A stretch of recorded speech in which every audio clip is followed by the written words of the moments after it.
Eddard. Robert, I beg of you, Ned pleaded. Hear what you're saying. You're talking of murdering a child. The whore is pregnant. The king's fist slammed down on the council table, loud as a thunderclap. I warned you this would happen, Ned. Back in the Barrowlands, I warned you. But you did not care to hear it. Well, you'll hear it now. I want them dead, mother and child, both. And that fool Viserys as well. Is that plain enough for you? I want them dead. The other councillors were all doing their best to pretend that they were somewhere else. No doubt they were wiser than he was. Eddard Stark had seldom felt quite so alone. You will dishonour yourself forever if you do this. Then let it be on my head, as long as it's done. I'm not so blind that I cannot see the shadow of the axe when it is hanging over my own neck. There is no axe, Ned told the king. Only the shadow of a shadow 20 years removed, if it exists at all. If, Varys asked softly, bringing powdered hands together. My lord, you wrong me. Would I bring lies to king and council? Ned looked at the eunuch coldly. You would bring us the whisperings of a traitor half a world away, my lord. Perhaps Mormont is wrong. Perhaps he is lying.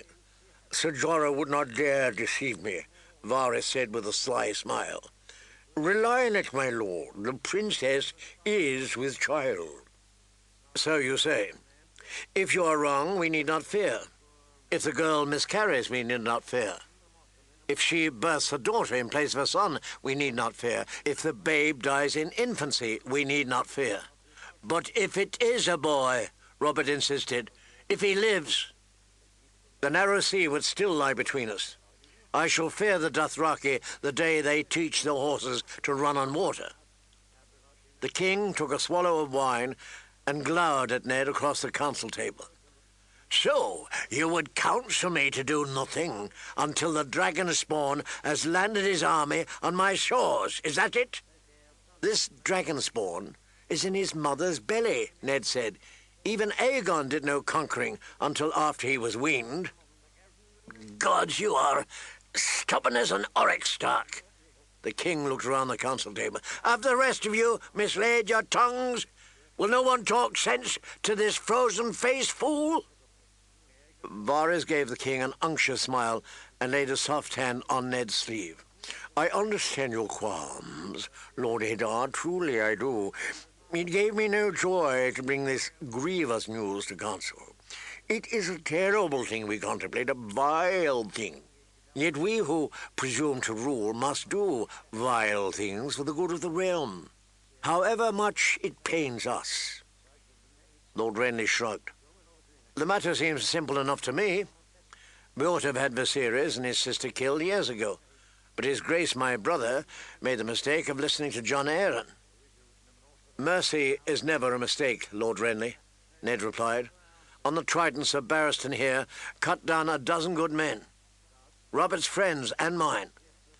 When they brought him to us, grievously wounded and near death, Roose Bolton urged us to cut his throat, but your brother said, I will not kill a man for loyalty, nor for fighting well. And he sent his own maester to tend Sir Barristan's wounds. He gave the king a long, cool look. Would that man were here today. Robert had shame enough to blush. It was not the same, he complained. Sir Barristan was a knight of the King's Guard, whereas Daenerys is a 14-year-old girl. Ned knew he was pushing this well past the point of wisdom, yet he could not keep silent.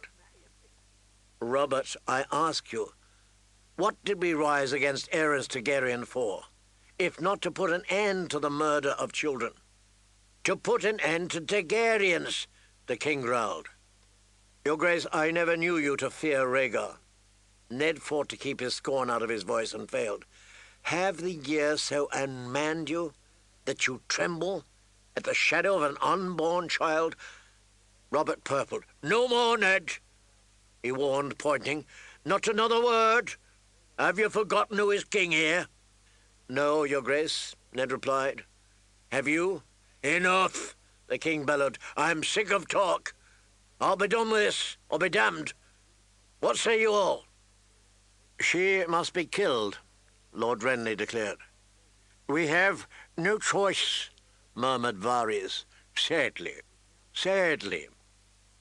Sir Barristan Selmy raised his pale blue eyes from the table and said, Your Grace, there is honour in facing an enemy on the battlefield, but none in killing him in his mother's womb.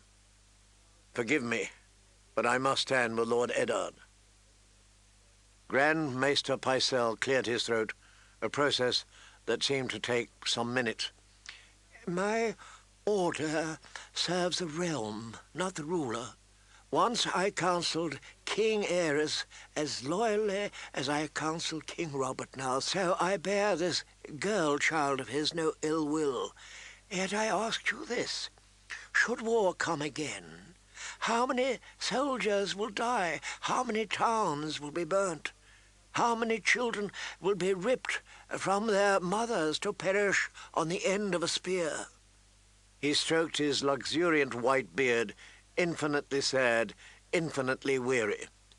Is it not wiser, even kinder, that Daenerys Targaryen should die now, so that tens of thousands might live? Kinder, Varys said. Oh, well and truly spoken, Grand Maester. It is so true. Should the gods in their caprice grant Daenerys Targaryen a son, the realm must bleed. Littlefinger was the last. As Ned looked at him, Lord Patar stifled a yawn. When you find yourself in bed with an ugly woman, the best thing to do is close your eyes and get on with it, he declared. Waiting won't make the maid any prettier. Kiss her and be done with it. Kiss her, Sir Barristan repeated, aghast. A steel kiss, said Littlefinger. Robert turned to face his hand. Well, there it is, Ned. You and Selmy stand alone on this matter. The only question that remains is, who can we find to kill her? Mormont craves a royal pardon, Lord Renly reminded them. Desperately, Varys said. Yet he craves life even more. By now the princess nears VIII Dothrak, where it is death to draw blade. If I told you what the Dothraki would do to the poor man who used one on a Khaleesi, none of you would sleep tonight. He stroked a powdered cheek. Now, poison, the tears of lice, let us say. Khal Drogo need never know. It was not a natural death. Grand Maester Pycelle's sleepy eyes flicked open. He squinted suspiciously at the eunuch. Poison is a coward's weapon, the king complained. Ned had heard enough. You send hard knives to kill a 14-year-old girl, and you still quibble about honor? He pushed back his chair and stood. Do it yourself, Robert. The man who passes the sentence should swing the sword. Look her in the eyes before you kill her. See her tears. Hear her last words. You owe her that much, at least. Gods, the king swore, the word exploding out of him as if he could barely contain his fury. You mean it, damn you! He reached for the flagon of wine at his elbow, found it empty, and flung it away to shatter against the wall. I'm out of wine and out of patience. Enough of this. Just have it done. I will not be part of murder, Robert. Do as you will, but do not ask me to fix my seal to it. For a moment, Robert did not seem to understand what Ned was saying. Defiance was not a dish he tasted often. Slowly his face changed as comprehension came. His eyes narrowed, and a flush crept up his neck past his velvet collar. He pointed an angry finger at Ned. You are the king's hand, Lord Stark. You will do as I command you, or I'll find me a hand who will.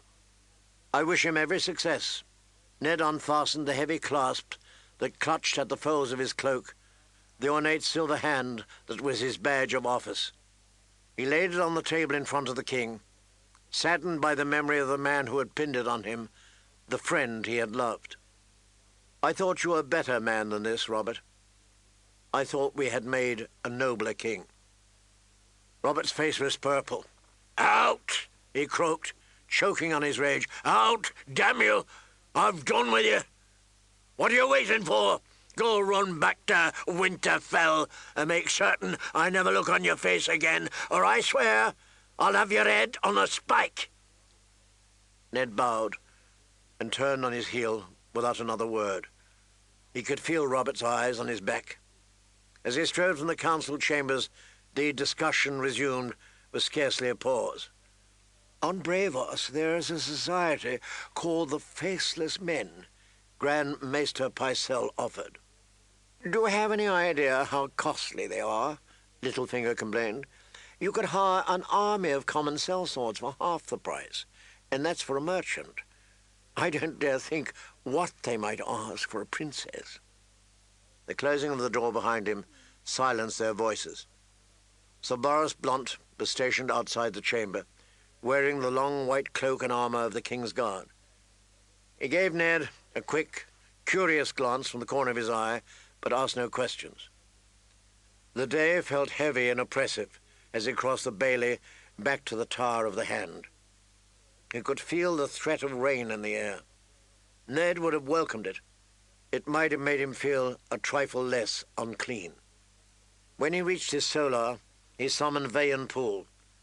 The steward came at once. "You sent for me, my Lord Hand?" "Hand no longer," Ned told him. "The king and I have quarrelled. We shall be returning to Winterfell." "I shall begin making arrangements at once, my lord. We will need a fortnight to ready everything for the journey." "We may not have a fortnight. We may not have a day. The king mentioned something about seeing my head on a spike." Ned frowned. He did not truly believe the king would harm him. Not Robert. He was angry now, but once Ned was safely out of sight, his rage would cool as it always did. Always? Suddenly uncomfortable, he found himself recalling Rhaegar Targaryen. 15 years dead, yet Robert hates him as much as ever. It was a disturbing notion. And there was the other matter, the business with Catelyn and the dwarf that Yoren had warned him of last night. That would come to light soon, as sure as sunrise, and with the king in such a black fury. Robert might not care a fig for Tyrion Lannister, but it would touch on his pride, and there was no telling what the Queen might do. "It might be safest if I went on ahead," he told Poole. "I will take my daughters and a few guardsmen. The rest of you can follow when you're ready.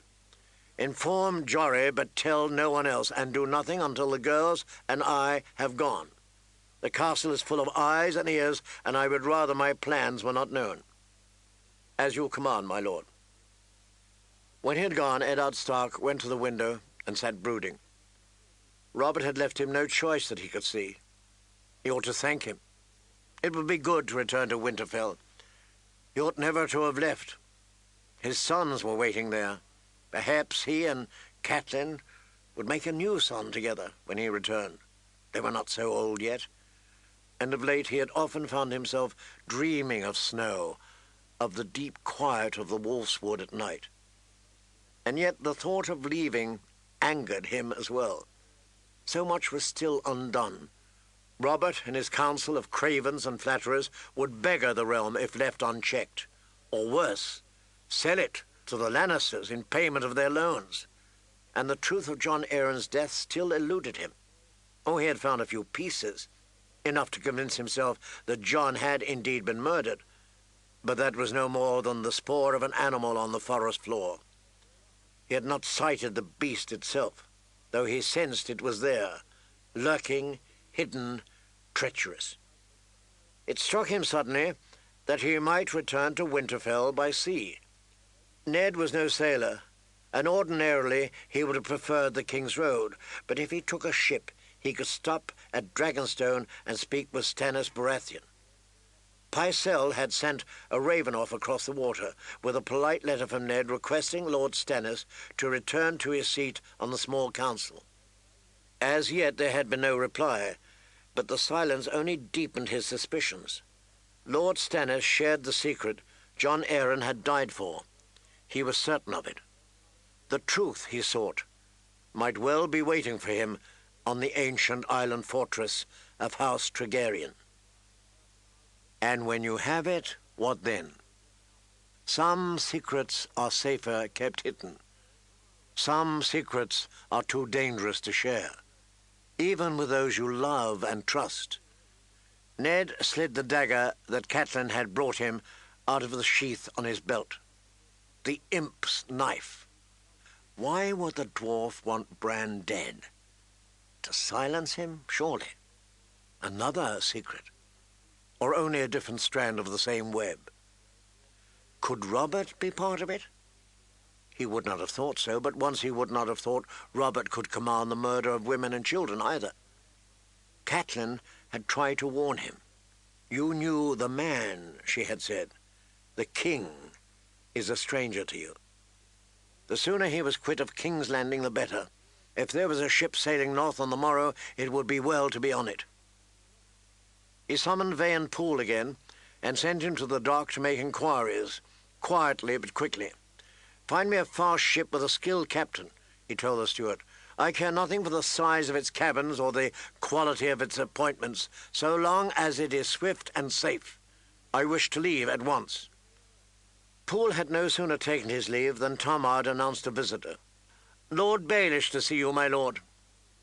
Ned was half tempted to turn him away, but thought better of it. He was not free yet. Until he was, he must play their games.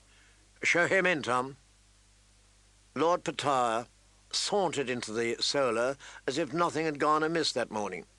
He wore a slashed velvet doublet in cream and silver, a grey silk cloak trimmed with black fox, and his customary mocking smile. Ned greeted him coldly. Might I ask the reason for this visit, Lord Baelish? I won't detain you long. I'm on my way to dine with Lady Tenda. Lamprey pie and roast suckling pig. She has some thought to wed me to her younger daughter, so her table is always astonishing. If truth be told, I'd sooner marry the pig. But don't tell her. I do love lamprey pie. Don't let me keep you from your eels, my lord, Ned said with icy disdain. At the moment, I cannot think of anyone whose company I desire less than yours. Oh, I'm certain if you put your mind to it, you could come up with a few names. Varys, say, Cersei, or Robert. His Grace is most wroth with you. He went on about you at some length after you took your leave of us this morning. The words insolence and ingratitude came into it frequently, I seem to recall. Ned did not honour that with a reply, nor did he offer his guest a seat, but Littlefinger took one anyway. After you'd stormed out, it was left to me to convince them not to hire the faceless men, he continued blithely. Instead, Varys will quietly let it be known that we'll make a lord of whoever does in the Targaryen girl. Ned was disgusted. So, now we grant titles to assassins. Littlefinger shrugged. Titles are cheap. The faceless men are expensive. If truth be told, I did the Targaryen girl more good than you, with all your talk of honour. Let some sellsword, drunk on visions of lordship, try to kill her. Likely he'll make a butch of it, and afterwards the Dothraki will be on their guard. If we send a faceless man after her, she'll be as good as buried. Ned frowned. You sit in council and talk of ugly women and steal kisses, and now you expect me to believe that you tried to protect the girl? How big a fool do you take me for? Well, quite an enormous one, actually, said Littlefinger, laughing. Do you always find murder so amusing, Lord Baelish? It's not murder I find amusing, Lord Stark, it's you. You rule like a man dancing on rotten ice. I dare say you will make a noble splash. I believe I heard the first crack this morning. The first and last, said Ned. I've had my fill. When do you mean to return to Winterfell, my lord? As soon as I can. What concern is that of yours? None. But if perchance you're still here come evenfall, I'd be pleased to take you to this brothel your man Jory has been searching for so ineffectually. Littlefinger smiled. And I won't even tell Lady Catelyn.